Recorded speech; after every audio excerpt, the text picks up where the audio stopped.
এই তারেক রহমানরা ডিস্টার্ব করতেছে এবং বাঙালিদের বদনাম দিতেছে। এখান থেকে আমাদেরকে রক্ষা করা দরকার। 29 তারিখে পার্লামেন্টের সামনে যাব এবং ওখানে সবাই মিলে আমরা জানান দেব। আমরা এর আগে দেখেন আমাদের আজকে থেকে 5 সপ্তাহ আগের থেকে 10 ডাউনিং স্ট্রিটে আমাদের কর্মসূচি দেওয়া, কিন্তু তারা গত 3 দিন আগে শুনেছি পার্লামেন্টে, তো দেশেও তারা নৈরাজ্য সৃষ্টি করছে। আওয়ামী লীগের পক্ষ থেকে এবং দেশপ্রেমিক প্রবাসী জনগণের পক্ষ থেকে এবং এদেশের যারা বাংলাদেশের মুক্তিযুদ্ধ এবং বিভিন্ন সময় আমাদের সহযোগিতা করতে আসে তাদের কাছে আবেদন জানাচ্ছি যে আমরা যাতে এখানে শান্তিপূর্ণভাবে থাকতে পারি। এই তারেক রহমানরা ডিস্টার্ব করতেছে এবং বাঙালিদের বদনাম দিতেছে। এখান থেকে আমাদেরকে রক্ষা করা দরকার।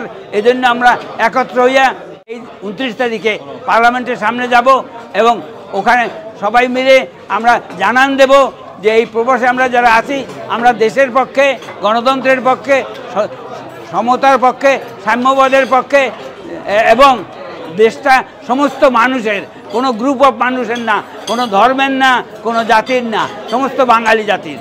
জয় বাংলা, জয় বঙ্গবন্ধু। আমি সোমবার দিন আমরা এর আগে দেখেন আমাদের আজকে থেকে 5 সপ্তাহ আগের থেকে 10 ডাউনিং স্ট্রিটে আমাদের কর্মসূচি দেওয়া, মানবাধিকার সংগঠন এবং কোটা আন্দোলনকারীর পক্ষে আমাদের অবস্থান দলমত নির্বিশেষে, এবং বিএনপিও আমরা ঘোষণা দিয়েছি এখানে যাব।